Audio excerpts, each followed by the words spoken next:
Welcome back, everybody. Welcome back to Phil's Recap and Review. This is for The Sopranos, Season 2, Episode 11, House Arrest. And this is going to be a commentary cast.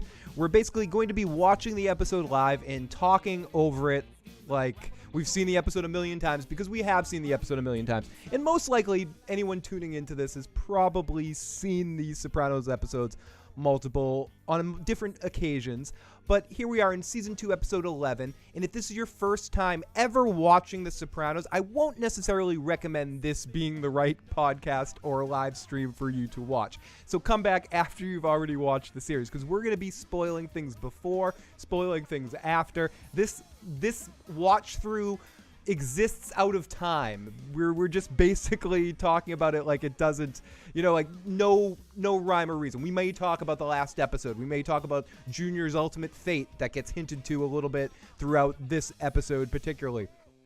So this episode's called House Arrest. It was kind of a transitional episode, but I'm not alone to talk about this episode of The Sopranos. Back with me again, 3 times in a month, Matt. I know, 2 weeks in a row. I don't think we've ever done that. I don't think we've ever done that. Maybe the first time we did it, I'd have to look at the dates, but I think maybe... Please don't ever go listen to the first time we did this, though. It's awful that that's the most viewed podcast of anyone we've done, is the one that's the first time we did it, and it's definitely, definitely, we were still figuring out some of the bugs, as we still are. I mean, at any point in time, this microphone right here is probably going to short out, and I'm going to have to grab this one right here and pull it right in.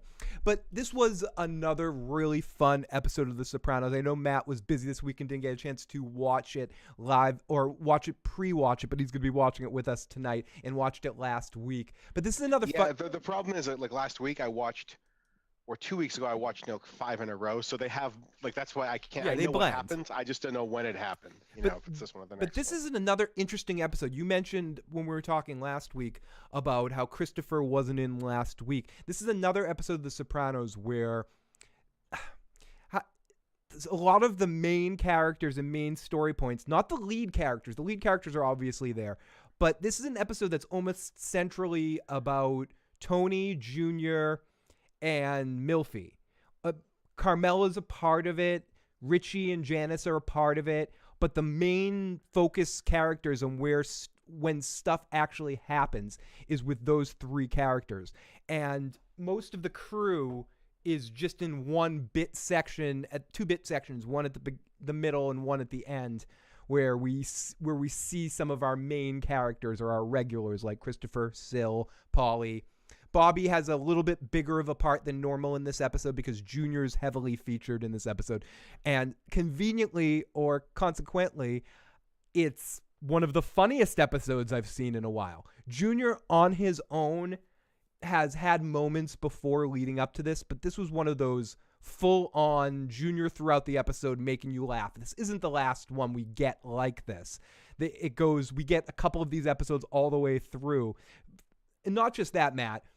Bad stuff happening to Junior. This is the episode to remind you before we get into it. It's the episode where he gets himself stuck in the garbage disposal for like 6 hours, screaming and has a heart condition and dealing with problems. But a couple of little moments that we get, and just in case I don't get a chance to point it out when we're going through the episode, Tony mentions at one point in time, and this, one of the things I love about The Sopranos is the characters and how much we care about them. Sometimes what I don't love about The Sopranos is a series, and I love the ride of it all, but we didn't necessarily get but maybe it could be a good thing too.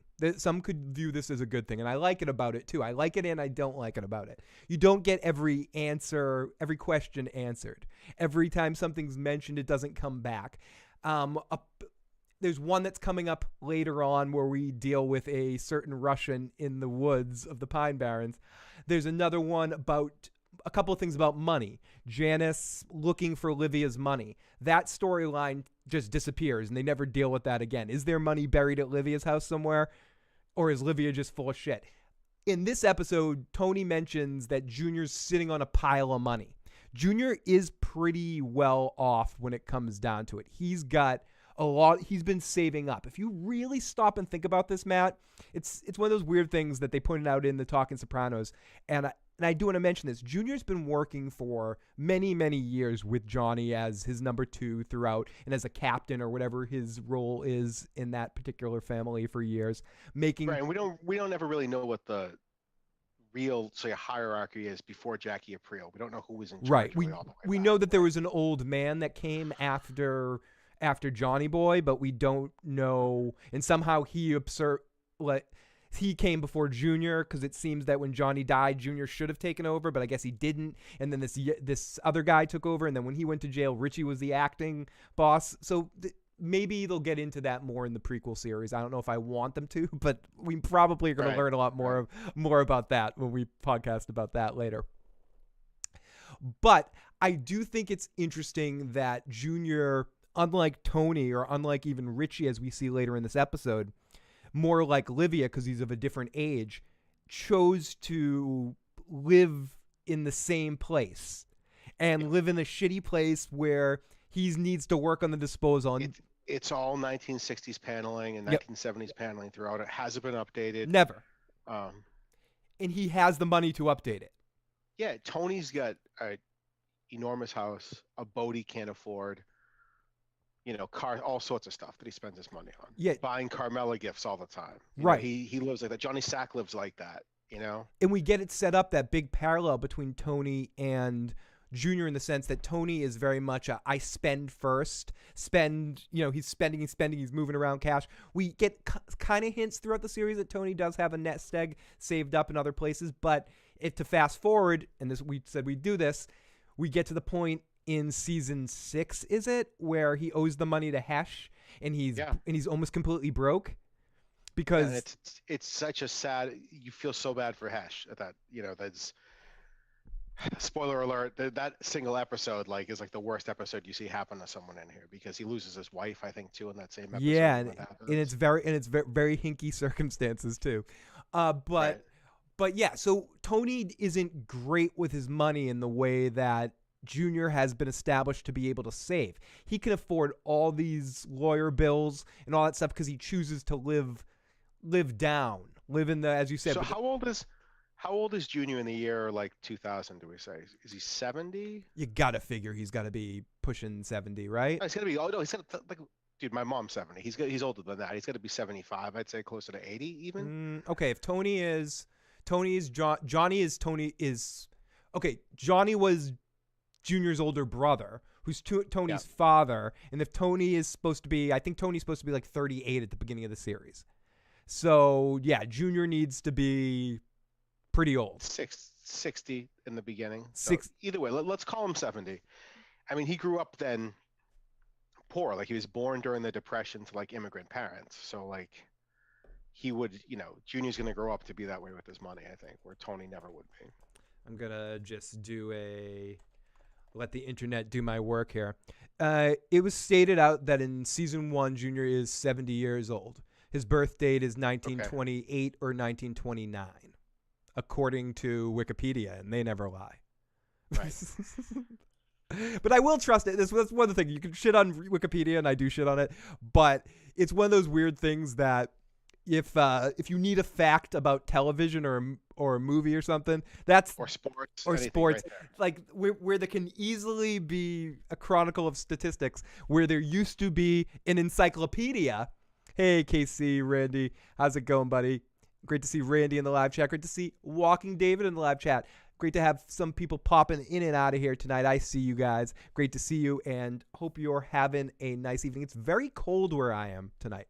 It is here too. It's colder here. But it's colder. It's probably about 30 degrees colder than it was yesterday, and will be tomorrow. It's extra fucking freezing in hell right now. But okay, so this episode of The Sopranos House Arrest, Tony and Corrado both go batty as they have to spend time confined in their houses. Corrado, I like it. Did I call him Corrado? Yeah, the Corrado artery. But this is a funny episode. Both Junior and Tony go out of their way to make ridiculous references in this episode to random things. And then we have a side story with Milfy in this episode where she starts drinking to deal with Tony Soprano. She has to drink before every session, and her building alcoholism with having to deal with this, can't walk away from it, like a car crash. This is like you dealing with me, Matt. This is you have to get a little messed up before doing this podcast. So this episode was written by Terry Winter and directed by Tim Van Patten. I did want to mention Tim Van Patten because this Tim Van Patten is the guy that directed more Soprano episodes than anybody else. I don't know the exact number that he directed, but this guy is the go-to Soprano director, which makes sense when you watch this episode because it feels very Soprano of the week. Hey, Merle. Great to see Merle in the live motherfucking chat. Oh, I self-medicate. Self-medicates. Exactly. Self-medicates. Says star. Every time you make a comment tonight, I'm going to have to say star. And you know what? Just because of like your amazing fucking name, I'm keeping it. I said it before. We're giving you the first motherfucking, where is it? If I can do it, if my mouse will work tonight, you get a fucking Tommy point. First Tommy point of the night. To dot. Merle. And Merle Davis and Casey. All you guys get them now. I'm handing out Tommy points like they're nerds candy here. Hi, Worf. Yeah, Worf is joining the show. I haven't felt quite back to doing this until Worf has made his amazing return. Great to see Merle in the live mother grabbing chat. Okay, so let's get into this episode. Enough foreplay.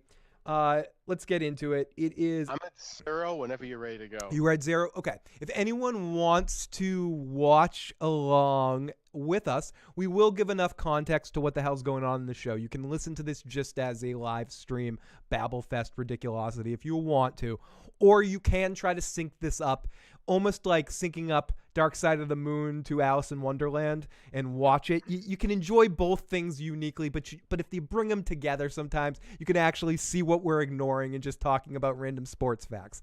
So let's take a look at episode 11, season 2, House Arrest. We're going to do, okay, I'm going to keep it consistent this time. We're going to do 3, what is it? 3, 2, 1, go. And then we're going on go. We're going on go. That makes the most sense. Does it? Let me make sure it's going to work and it's all loaded here. Okay, then you're going to have to rewind. Okay. No, I'm good. I'm rewound. You're making sure? Okay, so 3, 2, 1, go. Oh, I think we're close. Yeah, I don't have my sound on. Oh, you're going all on site? Of course, I can hear from you. Oh, can you hear? Okay, can you hear it? I can hear a tiny bit. Okay, we're somewhat synced. And again, we're experimenting with this. If you guys happen to be some of the small few that are watching this live with us, you will maybe be the first people and the last people to watch this cast if it gets blocked from copyright reasons for the episode. I have to see how much of this we can do. And if you want a visual representation, we'll just show this for a second. Here we go. There we go. There we go. So now we're starting this episode. This is also a sneaky, decent Janice episode as we see her long-term plans coming into play. Richie and her serve as a alternative kind of thing to push Tony further down his crazy path that he's going in this episode. But you see her end plan is basically to be Carmela. In this version of Janice, she's trying to get Richie to be the new Tony, right down to where they're living and the kind of place that they're living at, and needing him to kill Tony eventually to be the boss so she can be the queen. It's all... And she's sick enough to do that. It's so Lady Macbeth. It's crazy. It's great. Yeah.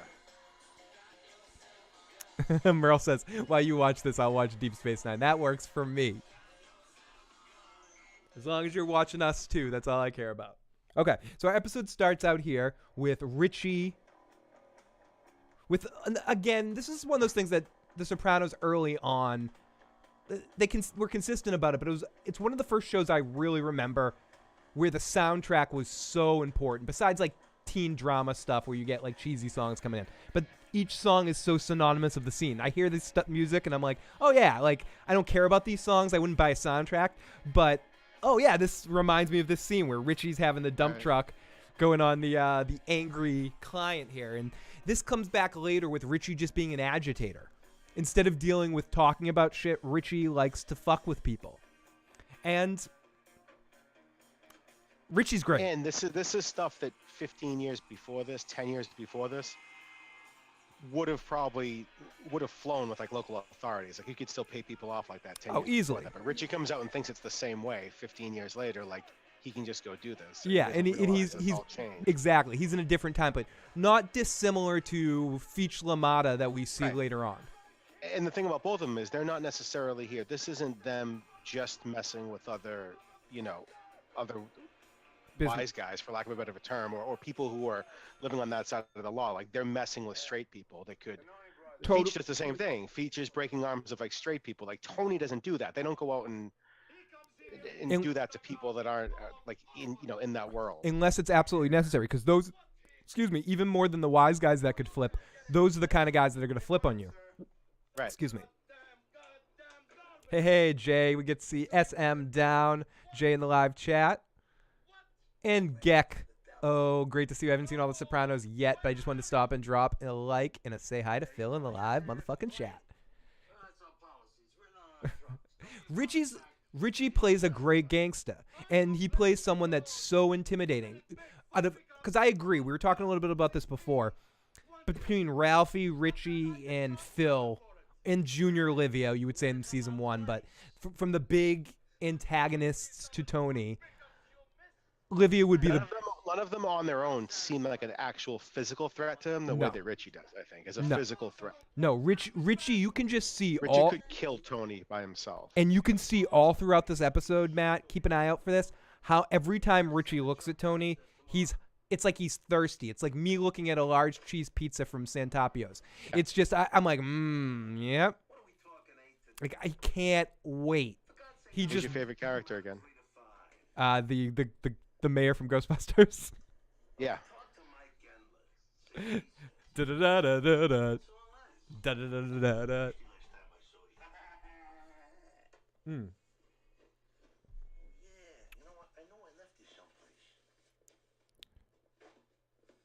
Jay, if you haven't checked it out already, there's another channel on YouTube, just to give a random shout out to a random channel. If you're into the DC animated universe stuff and you want to hear some random, like, crazy long breakdowns on, like, Justice League Season 2, Batman animated series, check out Jay's Reviews. It does a really detailed job of, like, like a 4-hour review on a season of Batman Beyond and stuff. So if you're into that kind of stuff, check it out. It's fun, detailed videos. They're good to have on the background while you're doing other shit, like while you're playing video games or something. Anyways, so this is where Tony starts to be taken onto his house arrest. Tony actually listens to this guy. He's one of the few people that Tony listens to, and he's a good lawyer. He's trying to tell Tony here to stop being an asshole. No, stop putting yourself out there in positions where the FBI is a business. Tony knows he didn't. There was no. One of his poorest decisions, because there was no need for him to do it. You pass that job off to kill Bevilacqua to anyone you want. Yeah. But it shows you how much Christopher means to him, that he took it as a personal, that he needed to do it himself. Yeah, because it was because to Tony it was as good as he had to do it for his son. Right. Or like meaning Christopher, not for AJ, that Christopher is as good as his son to him. Certainly in this world, it's the closest thing to a son that he has. Yeah. This is great. Everything Junior says in this scene is hilarious. He's walking to go to the bathroom, and they're like, "Why don't you use the bedpan?" He's like, "I can't shit in a box. I'm not a cat." Right. You should just use the bedpan next time. Bedpan, yeah. I'm not a cat. I don't shit in a box.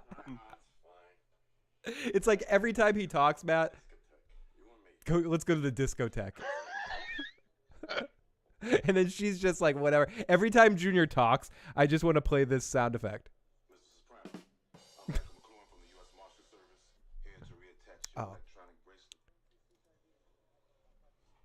They give you the important jobs, huh? Yep, still just busting balls with everyone. Your name's really McLuhan? Right. So that makes you Marshall McLuhan. That's right. If people don't know who Marshall McLuhan was, he was a Canadian philosopher who worked on the court Corner Stories of the Study of Media. He like wrote books and shit on different media forms. I had no idea who it was, so thank you. I didn't either. I just looked it up. I saw you looking it up. Yeah, Nice. I didn't want to pretend it was like. I'm not gonna say I don't know shit about Shinola. Did you hear me with my balls? Who could fucking eat? I love that too. Did you hear me with my boss? Take me out to the holo suite, Merle.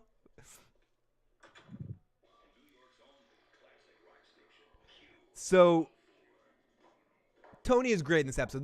Carmela's not heavy in this episode, but this is a really good Tony episode as he starts feeling closeted in because of his own brain doing it to him right now. He's just, right. Especially what we see at the end of this episode, just to go to the end of the episode, he ends up going back to hang out with his friends, and you see him doing nothing. Like, it's not like what he's missing is doing nothing, just not around his family and around his other family. Right. You know, like he ends up going and just being, he likes to be the big man on campus. They joked in the Talking Sopranos episode in this scene that Jim must have, the James Gandolfini must have eaten 5 or 6 Dove bars throughout the filming of this scene. Like he just kept down. I would have loved Like that. he said, this was one of James's favorite scenes to film retrospectively because of how many times he got to eat a Dove ice cream bar in this scene. In fact, I believe he requested it being Dove ice cream bars. I love fucking James Gandolfini.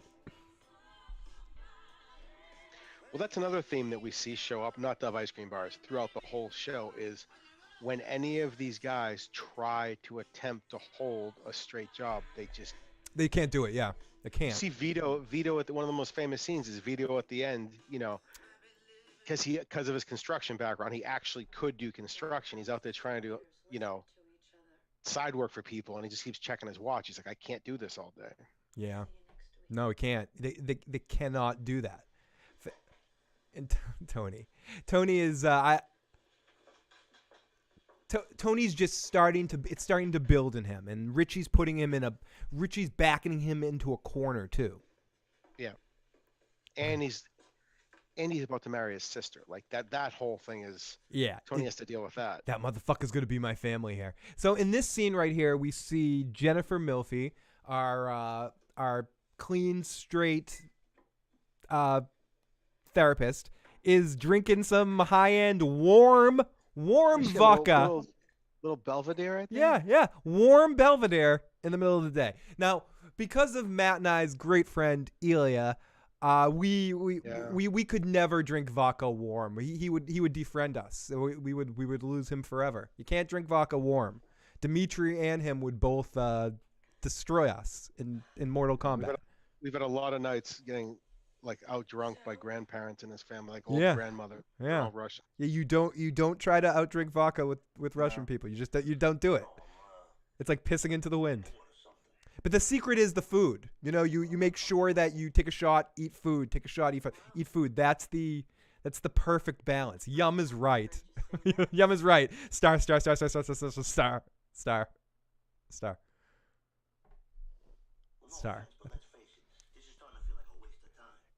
Again, I feel like sometimes in therapy I fuck up and I just quote Tony Soprano in his therapy. Like when I don't know what to say, I just talk about Tony. I just say Tony Soprano shit. This just feels like a big jerk off. I don't feel like therapy today. So this is one of those subtle but amazing acting jobs by Lorraine Bracco in this scene. She's drunk. She's buzzed. She's not drunk, but she's really buzzed. And she's playing it very subtly because she's not playing I'm drunk. She's like trying not to be drunk. She's like me in high school trying not to be stoned. Like, I'm okay. You never tried. It's true. It's true. It's not trying to be on mushroom pie or something like that, maybe.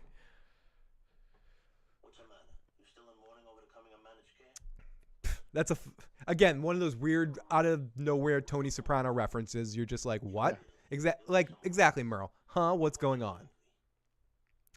I have been watching the best episodes of season 7 of Deep Space Nine. He's been watching an episode. There's an episode of Deep Space Nine that you would even enjoy, Matt. It's about baseball. I don't like baseball anymore, so. Good. Well, historically, I do though. I could understand. It's that. more about baseball history and what baseball. It's more baseball in the way that Field of Dreams is about baseball, not about baseball itself. Right. About baseball bringing people together as the game. So, I don't want to get into a whole sports thing, but to me, baseball's more a game than a sport. It's like the ultimate board game. Sure. You need skill, unlike board games necessarily. But Some board games you need skill.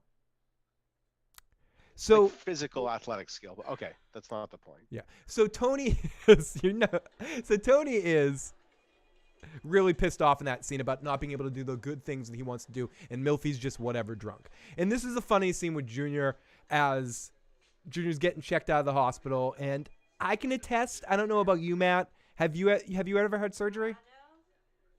I've had some weird procedures. I don't think I've ever been in. Kind of. I've been in a wheel. They want you to walk out. If you can walk out, they want you to, because it's about like building your strength or something. So I'm not sure about this wheelchair thing that they have here, where we tell Corrado to get into. I think it's just for the gag. As Junior starts playing off to it, as Chucky gives him the death stares. Right. Chucky, who, as we find out very soon, his dad was a cop. Yep, that was on the take. That Junior lies, uncharacteristically lies to her about her husband being on the take. Was he? Well, I didn't know that he was actually on the take. I don't Did know. They say that later? Okay, no, they don't say that, but this is what I say. Okay, right there, Junior says he was a real straight shooter. Then later in the episode, she goes to him. I have a question. Was my husband ever dirty? Because I found hundreds of dollars of bills on him at different times. Junior looks at her, gives her a look like he's thinking about saying something. This is how I saw the scene. I could be 100% wrong. And then says, maybe he won it at the track. Someone's got to win. Right, that's right. I remember that. And it's a very awesome Junior line where he just turns like in a very, because that's the weird thing about Junior. He can be, you talked about this last week, I believe. There's something about the actor, Dominic, I forget his last name. Chianese will say it. It's probably, I'm totally ruining the way it's something like that. He can be the most comical character on the show by far. He is the most comical character. But then in a moment, he can shift it to this point where he's playing like desperate, scary, like not scary as in you're scared of him, but scared of what's going on in his head. Like playing out there daffy, almost similar to the way what's his name can play it on that show, the Kaminsky Method on Netflix. Not Michael Douglas, the other guy in it. Like he can play funny and then play like old man losing his mind really transitionally. And right now you still see him have it together, and you just watch that unravel over the next 4 seasons. Yeah, and it's done so well. Right, it's done over such a long period of time. Alan Arkin. That's the actor's name. So this I forgot about Connie. That's right. That's this episode too, right? What's really interesting about Connie in this episode with Tony is okay. He says nice rack. She leaves, and then this is one of the funniest lines in the show. Not here when he asks him. The Christian line. Oh yeah, she's a Christian, something whatever. And Tony goes, oh yeah, and like checks her out. Matt, I was just about to mention that. It's really fucked up that Tony in that moment gets more turned on by her because she's clean and pure, and he wants to corrupt her. That just shows what kind of a sick fuck Tony Soprano is. If you're not watching it, Tony says, "Nice rack." And then Barone says, "Born again Christian." And Tony goes, "Oh yeah," and like checks her out. It's so sick.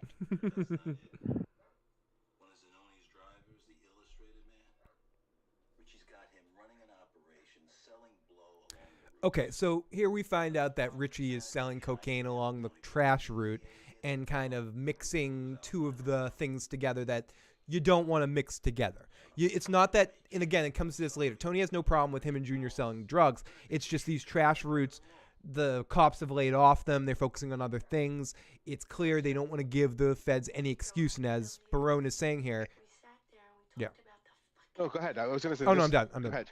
No, I'm done. Well, it also ties back to what we were saying before, where again, in Richie's mind, when he went to the jail 10 years before that, whatever it was, you could probably sell coke on the truck routes and no one gave a shit. But 10 years is a long time. With like, you think about how much control something like the mafia would have over like local government. That is only shrunk over time. It's never gotten bigger. And he, so Tony is well aware of that. Kickin' Chicken, welcome to the live motherfucking chat. Great to see you. Thank you for popping on in to check out this Sopranos cast. So right now, Milfy's in her therapy session, and I love these scenes between the two of them. I think they work really well. And he's calling her out on her bullshit here and telling her, you need to get help. You can't drink before clients and all of that. And pressing her to quit Tony Soprano. And she even says, Tony wanted to end it. I told him no. And she rationalizes it by saying, if I worked at a hospital and he had a tumor, would I turn him away? Right. And do you think it's the same thing? Can't she move him to a different person? It's not like she's the only doctor that could work with him. I don't know. If it's causing her so much physical and emotional harm, then I think she needs to. What's she addicted to? I guess that's the question. What exactly do you think she's addicted to? I think she's addicted to part of her job being to help them. No one wants to sit around and listen to someone just complain about mundane stuff all the time. Tony, to her, it's probably a very rewarding puzzle to solve if she ever can, in order like. That's a huge breakthrough to have as someone that's as almost dangerous and as intense as Tony is, I think. Oh, Kickin' Chicken wants to make sure I say hi to Matt. Hey, Matt. Hey, Kickin' Chicken. I'm sorry, I don't pay nearly enough attention to this chat.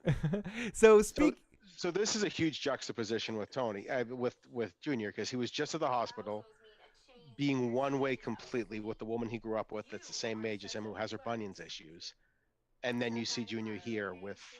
This is who he is. Yeah, just to fast forward, he goes too far here. Junior takes this way too far. He's flirting with her, being like, I'm aroused, you're hot, blah, blah, blah, whatever he's saying to her. And then he sends her a bottle of Chanel perfume. And he sends her Shalimar, which is like old, like my mom used to wear Shalimar. Yeah, like 1970s. I sent her a bottle of Shalimar, like 1970s, early 80s. That's what women wore. And she never comes back. Right. And look, we talked about this before. Look around his house, Phil. There is nothing in there. Nothing. Is the question about what if Milfy gets out of it? If she gets out of it, that's a good question. Does she fear that if she does leave, Tony will close that door and doesn't trust what he says to her? That. I don't think she's worried about that. I don't think he would do it. I don't think. So why is she so scared? Is she scared of him? Is she scared because she likes it? Because she likes listening to all of this stuff? Because there is some fear. I sense much fear in you.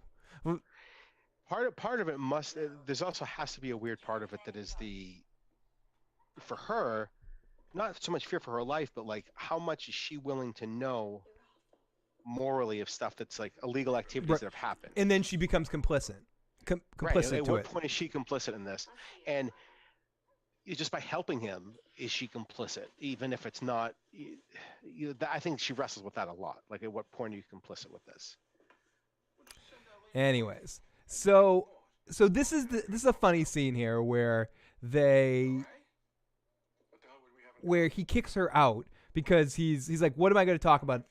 He kicks her out because he thinks it's fucking with him flirting with the other girl. Right. I think that's the whole like bunions thing. He doesn't want to feel old. He wants to feel like he still has it. And she's sitting there hooking him up to like the oxygen mask. He feels totally old and emasculated. And Star says, I think she fears helping him to become a higher functioning psychopath. Yeah, I agree with that. I think that is definitely part of it. And I think ultimately when she ends things, that's what she needs. Because Matt's right, and both you guys are right. She needs to come to a point where she can rationalize leaving him. And what she does, they do it in a way of her reading an article or him suggesting an article that psychopathic personalities. Science says that like she can't She can't actually help him, and what she's actually doing is rationalizing his behavior by making him feel like he's doing something productive and just helping him. Enabling him. Right, exactly, helping him be a better psychopath, essentially. It's maybe the only compliment he ever gives Janice. Yeah, no, and you look kind of okay, Janice. But you could. Sorry.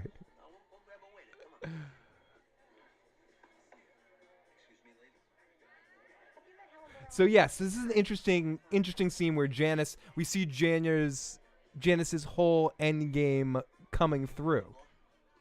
Right, and she's dressed to be at the country club. You know, like that's not Janice. Janice is like a crazy hippie from the Northwest when she shows up. So here, Tony is pressing Richie on. Are you?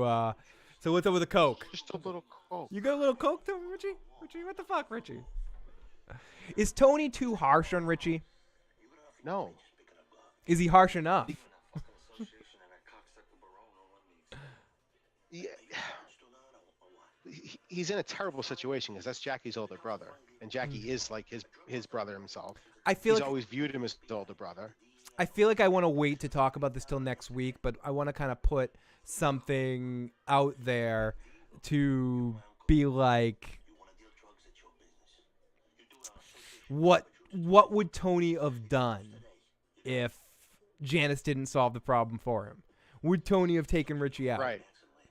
How it was at that point anyways, you know, because that's when he has the talk with Junior.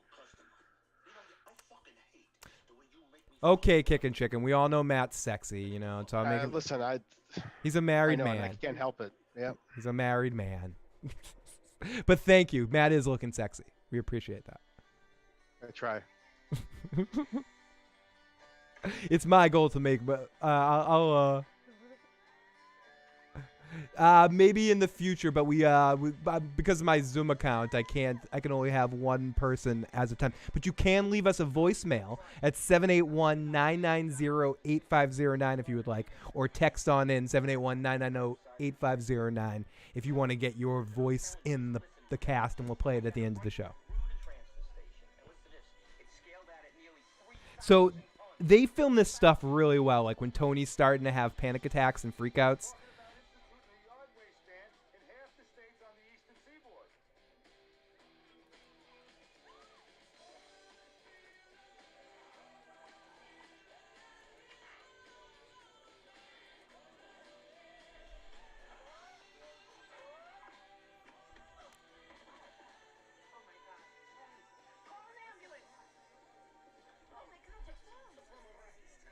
And his expression as he passes out is amazing.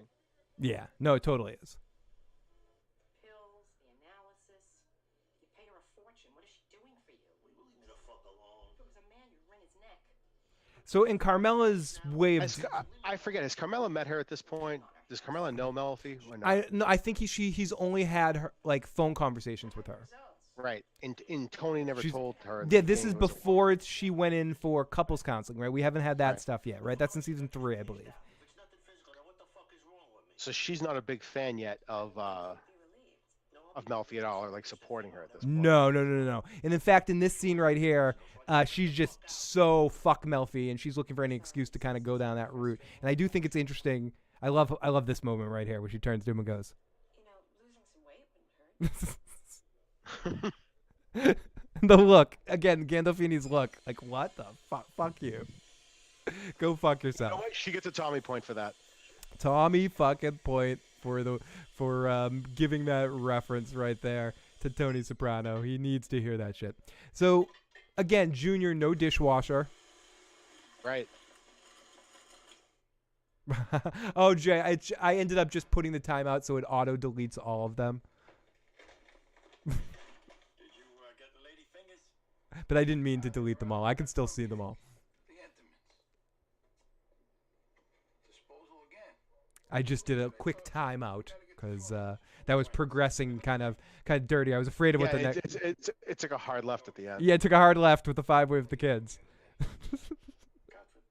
That was a little further than I thought that was gonna go. Right. I was in up to that point. Yeah, I was in up to, because I agree, Jay. I'm down for up to that point. Everything was fine. Yeah. Once we went into the 5-way with his kids, especially when his kids are dogs, that gets a little weird. It does, and they're very old dogs. Yeah, I don't know if they could handle that with three other Well- people, Matt. 300 non-consenting adults. Stanley maybe, but I don't know if Rosie would make it.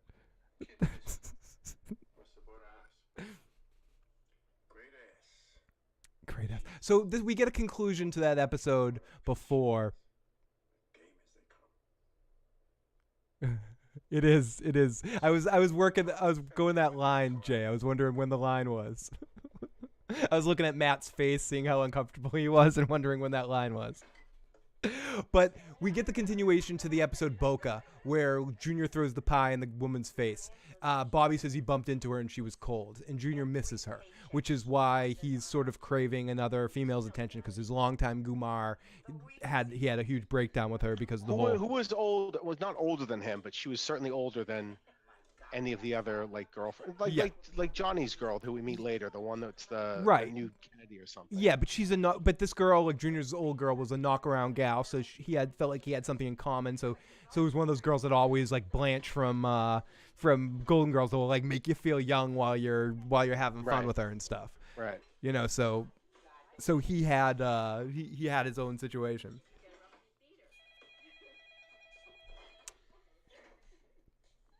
I'm a little ahead of you now. I was behind by like a second. Now I'm ahead. It's strange how that happens. Okay, so in this scene, No, I did that on purpose. I moved it. Okay, so in this scene right here, we get all the guys. We get our cameo from the boys until the end of the episode. One of our 2 cameos from the boys. I mean, it's all fucking believable. It's all original World War II shit. You're fucking kidding me. I know nothing. So we get all the flashes from that. Well, I'll leave it for the rest of the time to you, Jay. You gotta come down here. You don't love this stuff. Nah. That's why I trust you. Eisenhower's dinnerware. I was watching Matt's eyes and I just panicked.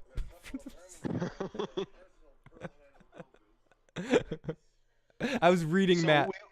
We've luckily we've been watching Tony be really into like war documentaries. Yeah, they've set this up for a while, so you know how hard this is for him. And we've all been in this situation in some way, shape, or form, whether it being grounded when we were kids with our parents or stuck at work when all of our friends are doing something, and you want to go so bad and you can't go. It's tough.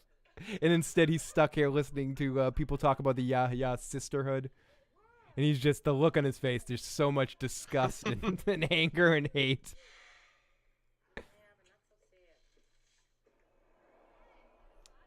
Oh, cool! I think we have a voicemail from our commenter. So we'll play that. We'll play that at the end of the show.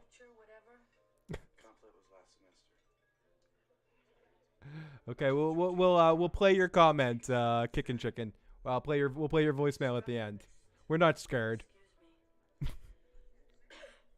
So this is a funny scene, and this is one of those scenes it's one of those hasn't. When I rewatched this, I didn't see the scene, by the way. Okay, this is a weirdly aged scene in some ways, because to watch it now when there's no smoking anywhere inside anywhere, it's hard to not view Milfy in the right position where you're just like, fuck this, she's smoking in a restaurant. But it's obviously a restaurant that allows smoking. So Milfy, in basically, I almost feel like I have to do this. Back when we were kids, you could smoke in restaurants. Some restaurants had smoking sections and non-smoking sections, but the smoking sections and the non-smoking sections were next to each other. So it didn't really matter. There'd be smoking tables in sections of the restaurant. I mean, Bickford's was the closest, Phil, where we were when they separated it, but still, at a certain point, there were still smoking tables. There was the Swampscott side and the Marblehead side or something, where one was smoking, one was not When smoking. I don't want to date myself, but 1993, you couldn't smoke on continental flights, but I flew to Europe. People still smoking cigarettes on planes. Yeah, I remember. I very, very distinctly remember my first couple of times on airplanes with my mom or my grandmother next to me smoking up a storm, or random people just like smoking. I think it's funny, and it shows how old so many airplanes are, that I can't remember the last time. Maybe one time when I was on like a JetBlue plane or something for like a changeover, where it was where you didn't see smoking signs on airplanes, or still see like where it's, of course, people know you can't smoke on airplanes, but okay. In this scene, Milfy gets a little drunk, starts talking shit, and starts fucking with her. Imagine being in this position and having your mother do this while you're trying to have a dinner with your mother. I would be so fucking... Who you probably don't see all the time at all. Like, this is No. Your mother who's normally pretty stuck up and kind of chill, you know, she just freaking freaks out like that and starts yelling at this woman and gets into an almost fist fight with her as we flash over to Junior, who's been stuck in the disposal for about 6 hours right now. Have you ever been in a position similar to this? Have you ever been stuck? Have you ever been stuck in an elevator or something? I don't think so. Nick Colangelo handcuffed me to a door for like half a night once. Oh, that sucks. That's about it. I was stuck in an elevator for 2.5 hours at some point. Good thing I'm nice because I could start tickling you. The fire department was there and talking to me outside of it. And what sucked about it was my dinner. I was working at Salem University campus at that point, and I was a building supervisor. And I had gone and got my dinner and then put it up there, and then I had to go run downstairs to do a job. So I ran down to do a job, and I chose to take the elevator up instead of the stairs, and I got stuck in the elevator, and my dinner was in my office. So I was like, so then I had to wait 2.5 hours while I was hungry for dinner, knowing that my food was 5 feet away, and Right. in the office. Getting colder by the second. Yeah. Oh God, that was a horrible night. Hey, chicken, you're back in. We're gonna play your comment. We're gonna play your voicemail. Careful with the 5-way stuff, please. We like to have we have a big rope here, but you know, Matt loves his dogs. We wouldn't want to. Yeah, I don't want to. He doesn't want that. He doesn't want that visualization. Okay, so Junior here. Richie plays Junior great in this scene. Junior ultimately is playing Richie through this whole stuff because he's never really going to turn on Tony unless it's a sure thing.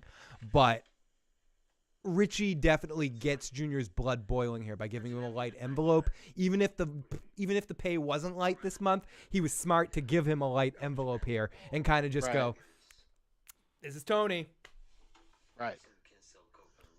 Like, who knows? Richie might still be selling coke on the route right now and saying "fuck Junior" because I think he still is, as far as we heard from Barone earlier in an earlier scene. And so he's just tactically giving Junior a light envelope here, I think.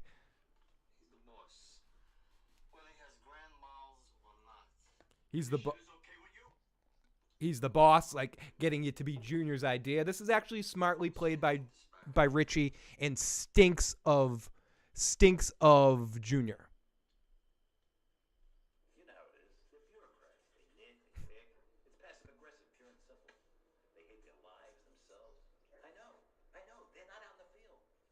What can I do? It's mandatory. And this is Tony just losing his mind here. At the normalcy of Being life. stuck. Yeah, being stuck in this situation. Getting paid, not having to do anything. Merle, Worf watches what I do at all times. And yes, we will be playing it after the episode we're watching is over. Coffee? So... No, I'm all right. I'll be going home soon. So, and then through this whole episode, it's so weird that Tony has this rash that he's just picking at. And it's weird because of Milfy showing that, like right here, she gets a prescription for something about having like too many twitching or having compulsive behavior. And Tony's showing compulsive behavior in this episode. And how maybe that's influencing her somehow. It's weird. It's a crazy symbiotic kind of relationship that her and Tony have.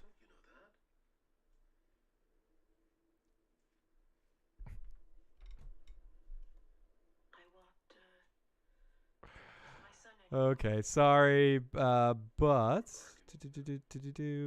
peace.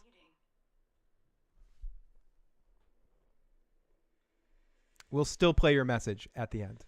So she needs to be convinced to go into a 12-step program. She's obviously an alcoholic at this point. Yeah, oh, absolutely. But is she, or is she doing it as a compulsive behavior to deal with what Tony's doing? You know, like, because she's not drinking. Right, is she physically addicted is the question. Right, I don't think so. And I think they're trying to make that clear in this episode, that she's not so much addicted to the feeling of being drunk, and it's only on days that she has to deal with Tony. She's doing it as sort of like a coping mechanism. Like if I go out in social situations or parties, I'll take a clozapam to deal with social anxiety. You know, she's right, but the it's thing different. about alcohol is No, at some yeah, it's point different. it will lead to that, especially if you're doing shots of warm vodka at like 11 a.m. Yeah. So this is a funny scene where Junior's basically not listening to Tony, and he's going on and on about, come on, you need to help me here. And right there, that's the thing I mentioned earlier. Right. Tony mentions, listen, you're sitting on a lot of cash. So Junior must have a lot of... Yes, Merle, he was. He was. It got past the point. You know, back in the 50s, we worked together. And Merle, you know specifically how far we let things go here sometimes. I remember that picture of Albert on the stage, you're lying there all amicable on the barbershop floor. There were exceptions. There were exceptions. I'm just saying. I'm off by like a second from you again. Oh, I love this part of the game. We're done here. So Junior and him are trying to come to grips, come to a comfortable level. And I think Get you a more comfortable fit on this man. probably too much warm vodka, Merle. Little cupcake never came back. So yeah, the girl never came back. He scared her off because of the sexual harassment. Junior, because you were sexually harassing her. That's why she didn't come back. She never mentioned it. Yeah, I got her Chanel. You should be happy at least. The stent was a complete success. Have you ever had to get any kind of sleep study or last year I went, or 2 years ago, I went into Leahy and Peabody and went for a sleep study evening where I had to have all this shit put on my face while I slept to test me for sleep apnea. I've never had the test, but I know I have sleep apnea. I always have.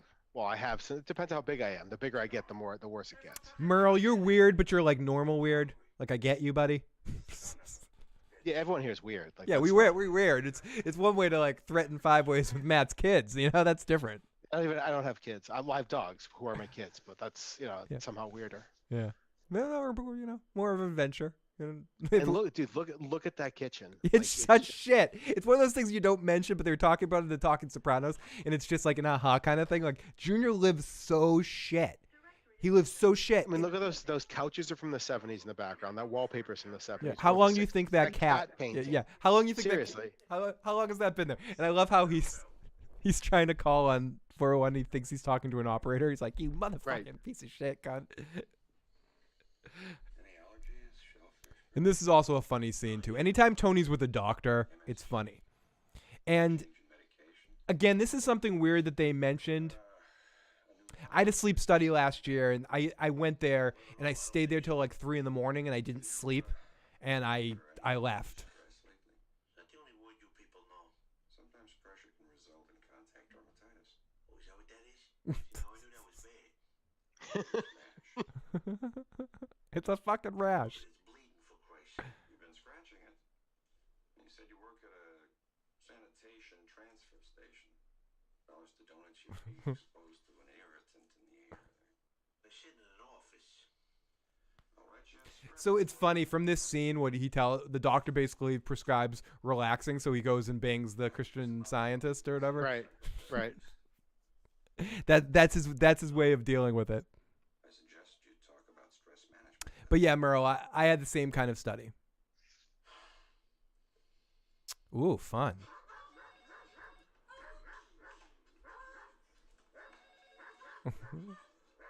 I love the new name though.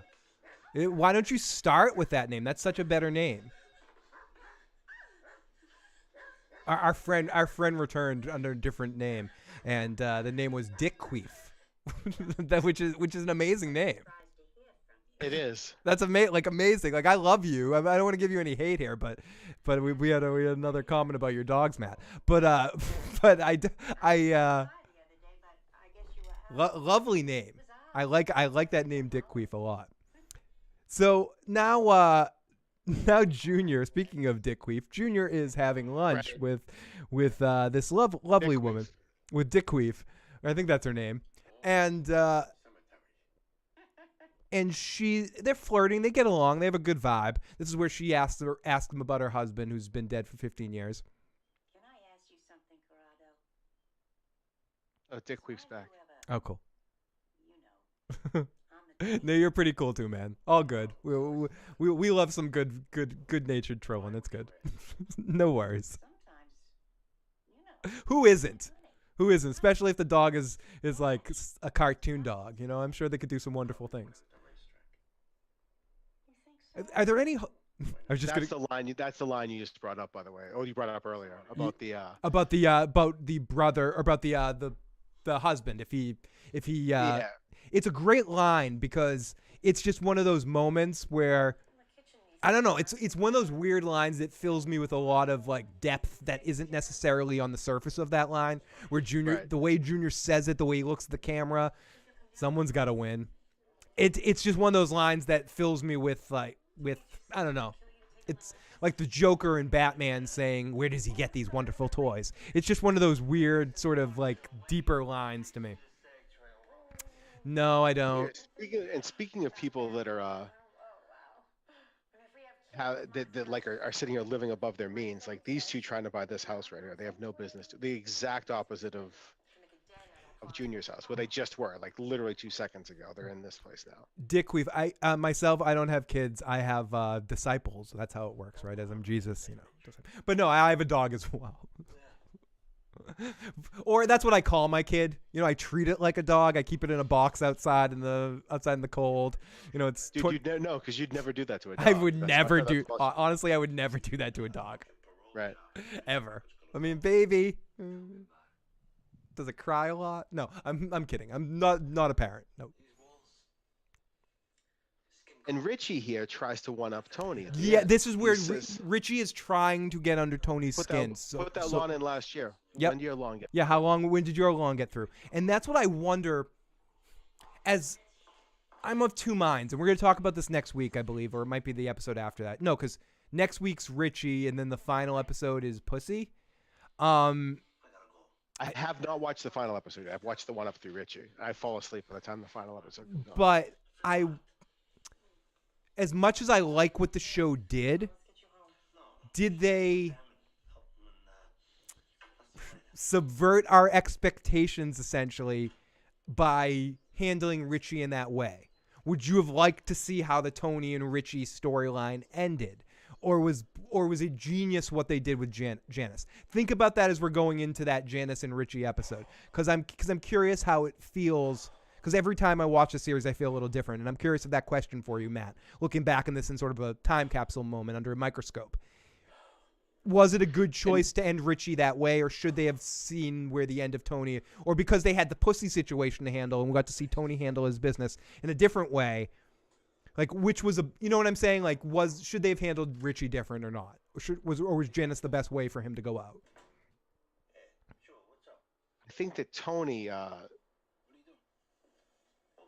he realizes that Richie's the person that's caused him to have his last 2 panic attacks. Like, both of them were caused after interactions with him. So he knows it, just in that sense, that's going to be an intimidating thing for him. Richie can make him feel that way and act that way and have those reactions. I think we would have had a Polly Walnuts and Richie interaction in the future. Polly and Furio would have gone to visit Richie, and he wouldn't have returned. And in this in this scene, or right, Christopher, someone like that. In this scene, Tony gets told that Richie's still selling coke on the route, and Tony is doing arts and crafts as he's putting together a basketball pool, and he's taking it. Right. He's taking it so seriously, like he's making sure those street lines. He needs to do something with his day because he's miserable there. He's doing whiteout and stuff, like he's erasing shit after that. Oh, Matt. So yeah, and he can't believe that Richie's gonna be his brother-in-law. He basically says, I'm gonna have to torch his trucks now, but you don't want to hear that. As we go back over to Junior here, and I forgot about this scene. I totally forgot about this scene. We get she isn't in this season often, but when she does, she kills it. We see Olivia in this episode calling Junior because Johnny, her husband, felt this woman up 30 years ago, so she hates her. So she's calling. So she's calling Junior to bitch to Junior about hanging out with this woman because this woman's so nice and everyone likes her, and Johnny felt her up at the pier. You're keeping company with that Catherine Romano. What do you mind about that? It was. We've got about 10 minutes left to the episode, so we're almost done with this episode. Olivia, what you don't know could fill a book. And just hangs up. I don't know if this is something that they were setting up for future stuff with Junior and her, and like testing out if people like seeing Junior with this woman and seeing Livia do something horrible in season 3 if the actress had lived, and bring back that actress to have Livia like wound her or hit her with a car or something. Like, I wouldn't have been surprised if the actress that played Livia had lived, that they would have put a scene later on where Livia tries to hurt this woman. I could have seen them do something like that. But you also know Junior's not going to stay with her for long. He's going to get bored. No. This is the same thing Tony's going through, is sitting at Barone's, like taking it straight. Like Junior's trying that right now. He's bored. with her, and Yeah, it's he's not bored. happening. And I wonder, that's an interesting question, Matt. How long after he gets off, like, there's a reason why we never see this woman again. You know, Right. This is him like playing it straight. This is him not having that life, not having a guma, trying to settle down with like a nice girl he grew up with. He can't do that. yeah, no, 100%. He would have done it already at this point. He's one of those people that, I mean, I fear. So who are the single guys in this? Him and Paulie. Paulie. He's really? a Paulie. He's the previous generation's Paulie. Essentially, in some ways. I mean, he's a lot smarter. Does it hurt? A baguette, Dick Queef. Send a signal if I leave the house. I got this baguette at O Paris in Vegas, and it's like a. Occasionally I get special permission. Anyways, so Junior finally tells her about the house arrest, and she has a funny line. She's cute. I'm surprised they didn't bring She's her back. cute? That's what you're into?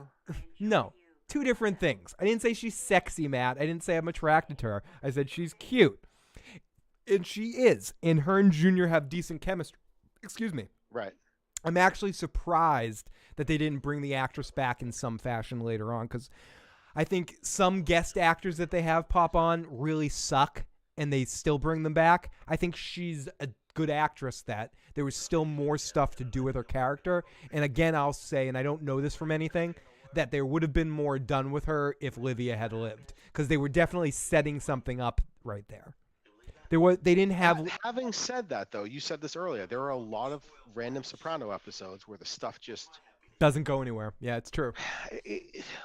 yeah, and they don't have a lot of self-contained episodes. The Columbus Day one is the worst, I think, of all of them. It's And- just a self-contained episode that's terrible. And but- is that a victim of the era of television it was, where it was the show that was transitioning television, so it was still part in the Hill Street. they're writing the roadmap that others follow. It's Yeah. not the other way. Because some would say, well, Breaking Bad doesn't do that, and it's because Breaking Bad had The Sopranos mistakes to learn from, and The Sopranos had. But let's not get into Breaking Bad right now. Breaking Bad didn't try to develop nearly as many different stories as this. Or There's characters. one Or story. characters. Or characters. There's one story really throughout. It breaks into two at different points when Jesse and him lead completely different lives, but it's not doing this. I would say Saul balances multiple stories better than Breaking Bad does, and I don't know if you watch Saul. Saul, like, I watched the first season and didn't love it, so I it didn't watch it gets better in the as it gets closer to Breaking Bad. It starts to feel more Breaking Bad-y. But how old must Mike look by that point? 'Cause He does. Mike looks old in the beginning. Mike like- looks ancient. Mike, like that's one of those weird things, and it's almost as bad as in El Camino when Todd shows up and he's Right, he literally is playing someone from the same time period that the movie was from, and he looks nothing like. yeah, and he looks like he's the actor, had gained some weight, and the actor had aged a great deal. And there's a lot of people you can make look younger. You can't make Mike look younger. Like No. it just doesn't. No. It would be like making Junior look younger. You can't. I think one of the best is Robert Downey Jr. in one of the Marvel movies where they showed him young. They definitely did a really great job showing him, because you had so much film to choose from. And also Anthony Hopkins on Westworld, when they showed him young at one point in time, doing a digital composite to create a young version And Jeff Bridges in the Tron remake, I think they did a really good job with that as well. And I mean, moving forward, that's only going to get better and better and better. Yeah. So it's not like the technology's there. It wasn't there 15 years ago. Dick Queef again. Yeah, like this. Again, sorry.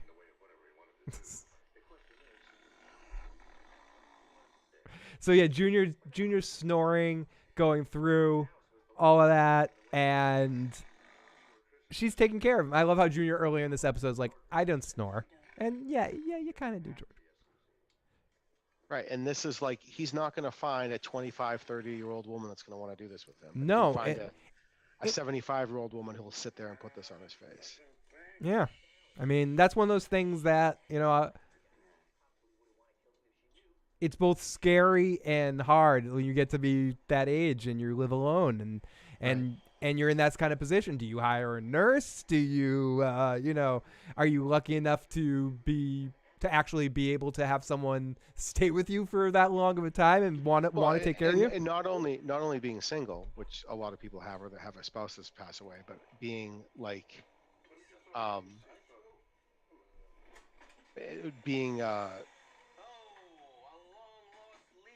not having kids at any point either. So like, you don't have kids to take care of you either. Like Junior's doesn't have that. No, he doesn't Livia has three kids, but two kids that come and take care of her at different points in different ways.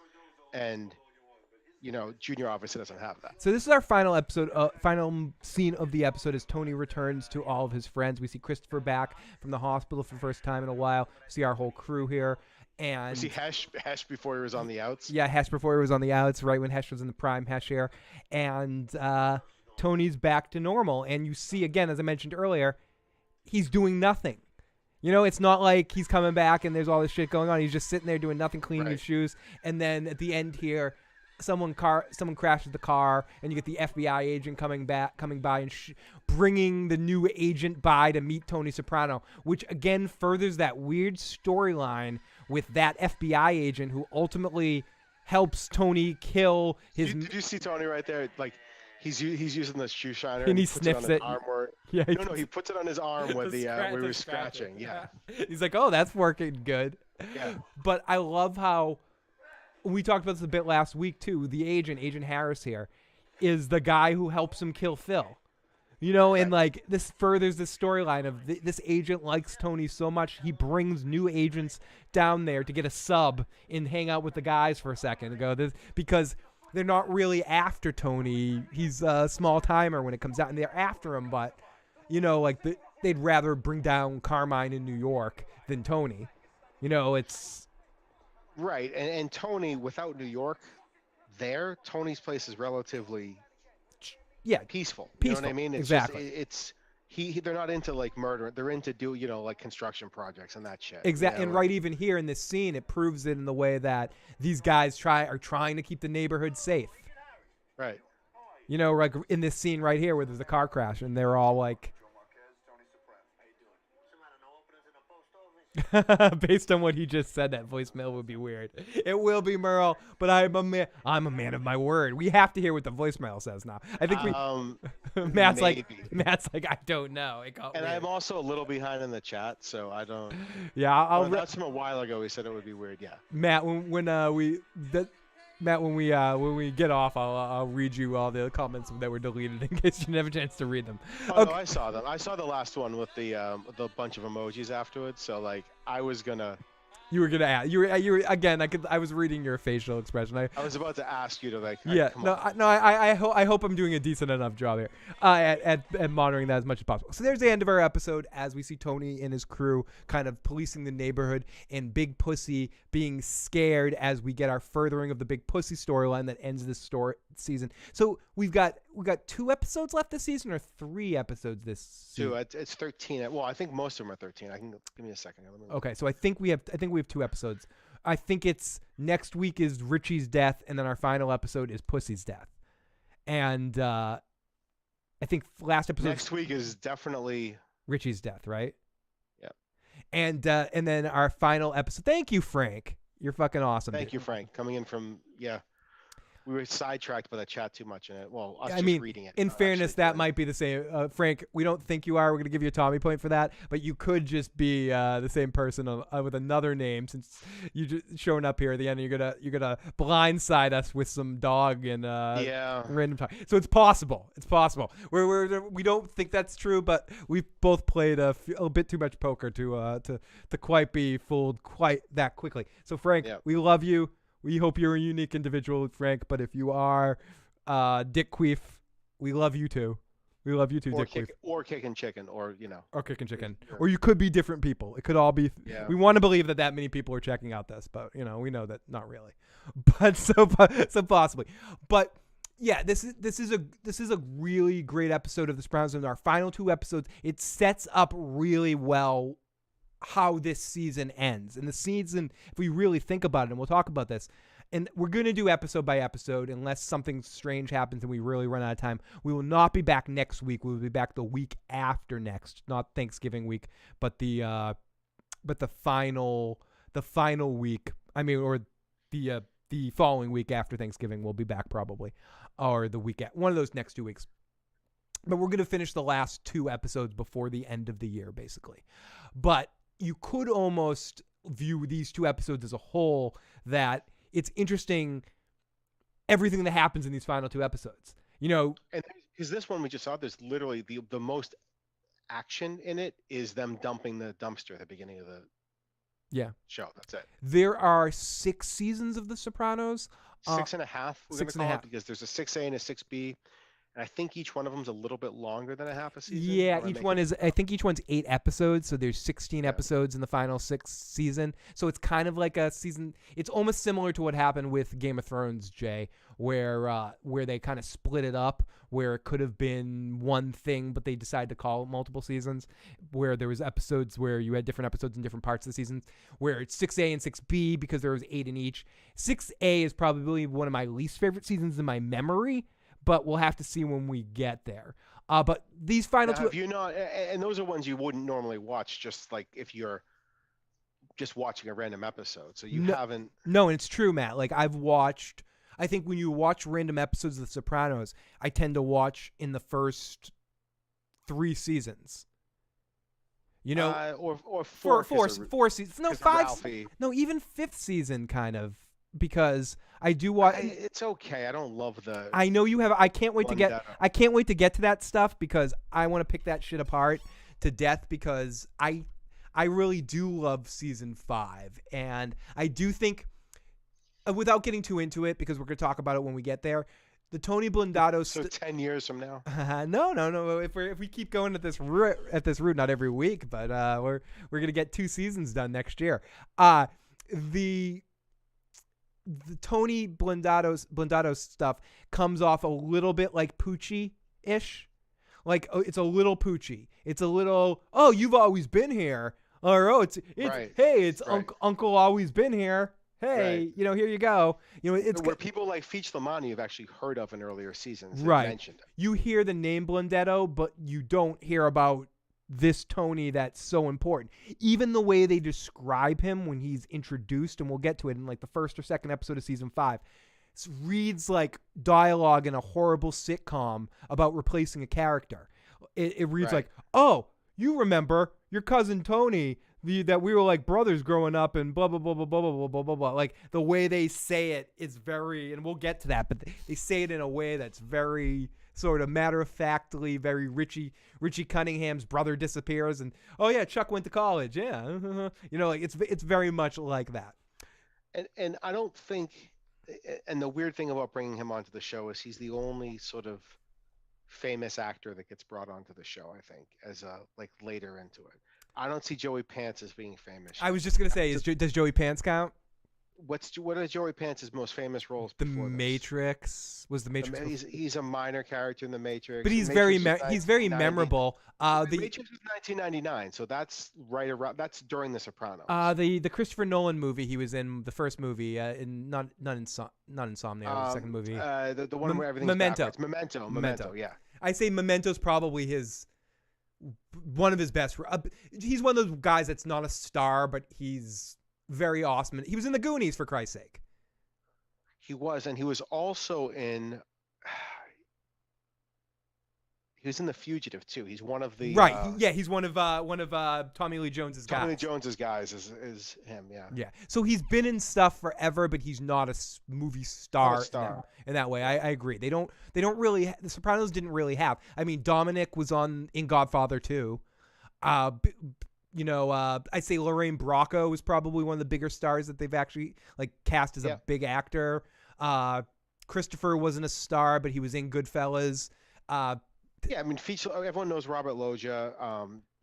The guy who played Bobby's dad for that one, Burt Young, is a star. I consider Burt Young? But sure, but name something besides Rocky Burt Young's been in. You can't. I could because I was watching The Talking Sopranos and they mentioned like 10 other movies he's in, so I could kind of do that. But really, it's back to school. Back to school. Great for a single episode. Fuck you. He has, for our characters only in one episode, he has the best performance of any character that's only in one episode. Okay, Jay, that's a good question. Was James Gandolfini a star before the show started? He was in I think he was only on True Romance at that point in time. All I know him from is True Romance. And again, he's a star because he's a huge megastar, considered one of the greatest actors of all time from that Tony Soprano performance in some of the movie. And I love almost every movie he's done. If you haven't seen a movie called, it was with him and Tom Hardy. It was the closest to a Tony Soprano performance he did. I think it's called not The Score. It's called God, what is it called? But it's with him and Tom Hardy, Matt. It's the closest. You're not hoping for me to come up with the answer because I have no idea. No, I'm gonna look it up. What it's called? It's something like The Score or something like that. But I mean, listen. The reason why Steve Buscemi's a star too is again at that time period, the late '90s. If you were in a Tarantino movie, you were just like a star to people that would be into a mafia show. You know, like everyone that watched a mafia show would know them from. Which True Romance is a Tarantino. Tarantino wrote it. It was called The Drop, the movie that I'm talking about. And he was also in a good movie with Julia Louis-Dreyfus. But I thought True Romance was after. No, True Romance was definitely before, because I've heard Edie Falco talk about when she was cast as Carmela, because she was one of the last roles to be cast, that they told her that the guy that is playing Tony Soprano is that guy from the Tarantino movie. The movie's called The Drop. Thank you, Orup GR. Drop is Tom Hardy plays a very Rocky-like character, even down to the way he talks like young Rocky. Oh, yo, I'm Rocky. But Gandolfini is worth the price of admission in that movie. He plays a little bit more of a shit bum than Tony Soprano, but it's the only character he played post-Sopranos that's even close to connected to the mafia or in the crime world. Every other character he played after that was almost like a family man or different random shit like that. So he was one of the voices in Where the Wild Things Are. That was a big one of him, which I actually really didn't like that movie. I didn't either. And I like the book. Funny about that movie, Devin, who might be watching this at some point in time, Joe Dirty Locks and myself, it'd be amazing if Devin was kicking chicken the whole time. That would be. Wouldn't it make sense? If Devin 100%, it would be. But what's scary is Kickin' Chicken could be someone we know, because I did advertise this particular cast on Instagram and Facebook and stuff too. So Kickin' Chicken probably is someone we both know. It's probably someone that's actively trolling us. Probably someone that wants to have sex with my dogs. Yeah, probably. Yeah. So it is Joe Dirty Locks. Have we realized that Kickin' Chicken is actually Joe Dirty Locks? Yeah. Who's pissed that he's not on the podcast right now? But Joe, call me. You know, I've been trying to get you on for months. But anyways, are we gonna do it? Are you okay? Are you okay playing this Kickin' Chicken message? Not really, but I mean that's. But I'm gonna say no. I'm gonna say no. I'm not okay with it in case any of my family ever decides to watch this. Okay, but morbid curiosity means that it's my show and I'm an asshole and you can play. You're basically doing this so you can Big Daddy map me and just sell me out as it was Phil. It was all Phil. Phil or Nick did it. That it's basically their fault. Sure, we'll see what it is. Well, so let's see. But it's the message was sent pre things escalating, so it might be like just about your dogs is what I'm thinking here. No, I think he sent it the first time it escalated. Okay, let's see. Hey, Matt. You know that last comment was a little out there. But you know, you said you got dogs. You know, I'm always down for anything with dogs. You know, we could get her going in the bathtub. You know, Oh my gosh. 5-way, 6-way with your dogs. Oh, I got no. a couple dogs, couple cats, fish. We can have a whole orgy if you want. Oh no. Just let me know. Call me back. Thanks. See you, Matt. Looking good. Okay, so that was pretty eloquent. yeah. That was more eloquent than I thought it was going to be. Very, very well recorded message, chicken fucker, and that's what I'm going to call you from now on, chicken fucker. Or chicken queef. We can call chicken him queef. Dick. What was the other half name? Dick chicken. It's Dick queef and kicking chicken. So Dick kicking. Dick Kicking. kicking. Dick kicking. Dick kicking is the best combination of that. But good voicemail, eloquently said. So I will check it out, SM. If James was alive, would you smoke a cigar with him? Hell yes. If James Gandolfini was alive, I do think you would absolutely have seen a Sopranos movie. I think David Chase can be coy about it, and you're going to see a Sopranos movie with the flashback stuff, with the Junior stuff. How is Matt supposed to call him back? He didn't leave a number. Oh, he left a number because he called. Yeah. Oh, actually, you're right. The number was unknown. So if you want, did you delete that too by accident? What was that? Did you delete that? No. They called from a unknown number. They must have *67'd it. Or calling from a private number.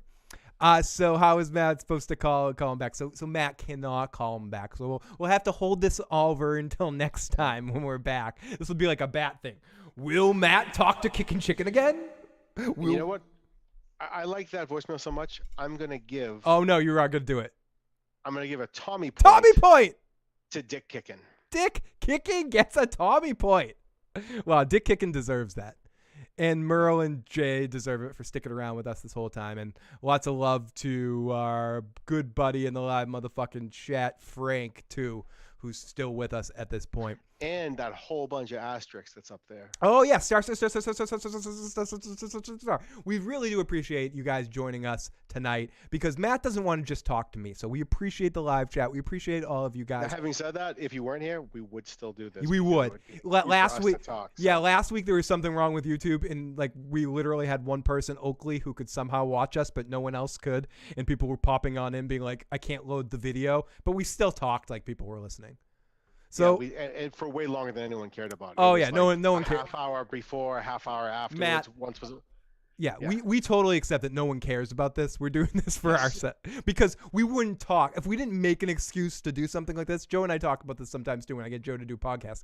It's like we wouldn't hang out if we didn't do this. So we have to come up with an excuse. And because there's Joe like and I randomly will message each other every couple of months, checking in to see that we're still alive, but we haven't physically spoken to each other since I moved away to Vermont. I haven't talked to you on the phone or anything. Yeah, how long? A year and a half ago. A year and a half ago, and I think the last time I would have seen you would be the last game night, right? Yeah, so that's a long time ago. That was. Have I seen you? No, the last time I saw you probably was because I have seen you before 900 and some odd days. Maybe at an Elia cookout. I didn't go to the one the last summer. I had moved by that point, so I don't. Maybe. Or when we went and did that escape room, that could have been. Oh, was that the last game night we had? Was the escape room game night? I think so. Did we have one more since then, or was that the last one? We did. When maybe we just sat there in the kitchen and people went home early. There was one of those too. No, because there was only one that was actually at the house in Marblehead, and that was the one that I was at. Right. There was one in the Marblehead house, and then there was one that we did the game night thing. Right. Yeah, Matt can't do that. Matt can't call him back. Okay, so Matt, would you like a shut the fuck up, Phil? I think Matt would always like a shut the fuck up, Phil. So Tim, just for you, buddy. Shut the fuck up, Tim. Okay, that shut the fuck up, Phil, means it's about time to wrap things up. Matt, thank you so much for joining me again. Phil does. Matt, Phil needs a shut the fuck up. I need one every episode, Merle. Yeah. Lots of love to you. Awesome, Jay. We'll definitely have you pop on in when I do that eventually. But everyone, thank you so much for tuning into this Sopranos podcast. We'll be back for episode 12 and 13 before the end of the year. Next week, Matt and I will not be back because of the Thanksgiving thing. possibly the week after that. Although having said that, like, Maybe. what is Thanksgiving in 2020? Yeah. We're not going to do it. We're not going to do it, but we could. It's more because Jen has the night off the next day, so in case you guys want to actually hang out, whereas most Wednesday evenings she sleeps early, so it's a night you have off a little bit. Is correct. So I think more than anything, that's the reason why we were taking it up, because of Thanksgiving, just because of the fact she happens to have the day off. So it's a binge night for you guys to be able to watch a certain show together or whatever, where you couldn't before. Which comment, Frank? The nice video one, we appreciate that. If that was if James was still alive, would I smoke a cigar with him? Hell yes, I would. I would love to hang out with James Gandolfini. I have a feeling he would be amazing. It would be amazing to hear him talk and reflectively on The Sopranos. It would be great to see him join them on the Talking Sopranos podcast. And as I was saying before, I think if he was alive, this Sopranos movie that was coming back would be a combination of the prequel that we're going to see about the foundation of the family, and then I always said this, we would see the trial of Tony Soprano. So, and I agree, Jay, they should. I think certain other sites allow you to edit chat comments. I don't understand why YouTube doesn't get to do that. But yes, James, I would, if we could have an opportunity to, he's one of those celebrities, I have a feeling if you ever bumped into him in a public setting and got to have a drink or smoke a cigar with him, he would be very real and honest to you and kind of just a regular guy. It would be so weird because it's so hard, because he's so into this role and it's one of the greatest roles in the history of. And he's so not Tony Soprano. Video, right, and that would be the craziest part of it because he is so Tony Soprano. More than almost anyone could ever be a character over that many seasons. Have you ever nothing like that in real life? Have you ever met a big actor or anything like that and had trouble? The closest thing I can think is meeting Andre the Giant when I was a kid and thinking and being very knowing wrestling was fake at the time. Sorry, kids. And knowing Phil just knew that, found that out last. Yeah, I found that out last week. I was this days old. Yeah, I just learned what kayfabe meant 2 weeks ago, and I met Andre and Haku, and I was very much like, oh my god, you're Andre the Giant, and he was like, I'm Andre. He didn't show me the real person there. He became Andre the character, but it's interesting. I've never met a big actor in that sense I've met some of the Game of Thrones actors at the Con Thrones, meeting young Hodor and stuff, and a couple of the other Game of Thrones like Gendry and Gilly, and I had trouble not referring to them in the moment of saying, oh, hi, Gendry. When I introduced, I didn't say, hi, Joe. His name's Joe. I didn't say, hi, Joe. I said, oh, it's great to meet you, Gendry. I couldn't not say that, even though that's such a dick move. Andre was so fucking big. And yes, The Sopranos is coming out, starring James Gandolfini's son. Oh yes, I forgot about that, Orup. That they're doing the Straight Outta Compton thing where they're having Gandolfini's son play young Tony, right? Is that what he's playing, or is he playing? Yeah, he's playing young Tony, I believe. Oh, very cool, very cool. So Matt, I will see you in hopefully 2 or 3 weeks. Okay, so, and I will be back. Dude, and now more than ever, it's just going to be quarantine for the next God knows how long. Right, so we'll have plenty of opportunities to do more podcasts and more. Wednesdays are wide open. Yeah, so basically we're going to stick at Wednesdays at around 7:00 p.m. Eastern Standard Time. So check that out. And everybody, I would love to hang out with Sean Connery. Sean Connery would have been a cool guy to chill with as well, because he'd be able to cut through that bullshit. You get a feeling like he'd cut through the Hollywood bullshit stuff. He'd be like, fuck you, you motherfucker. But everyone, I will also be back soon for my own random stuff. It's been a while since I did a random me alone podcast.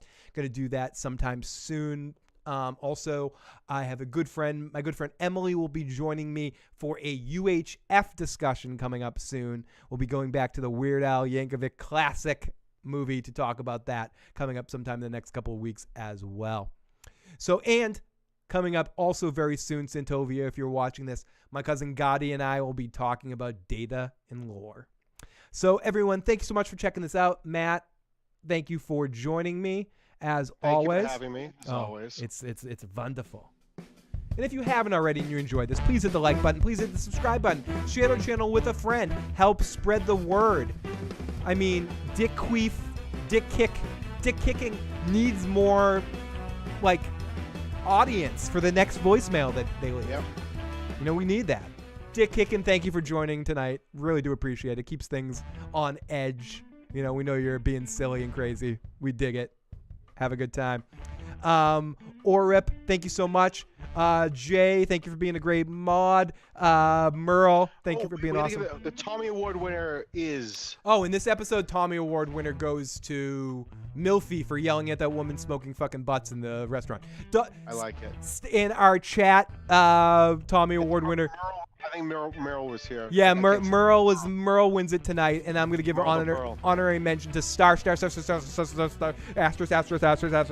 because Asterisk sticked around the whole time too.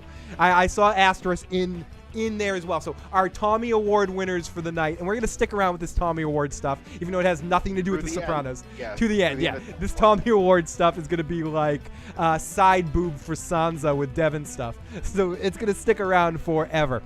Everyone, we don't need no stinking badgers, is damn right sure. Everyone, love you guys. Thank you so much for joining us. I'll be back sooner rather than later for either some live streams or video game stuff. Have a happy Thanksgiving. Happy Thanksgiving, and that next week. if you want to help the channel out, join us on Patreon. You can use our affiliate links, all that sort of stuff. Talk to you guys next time. Love you. Bye. Good fucking ball.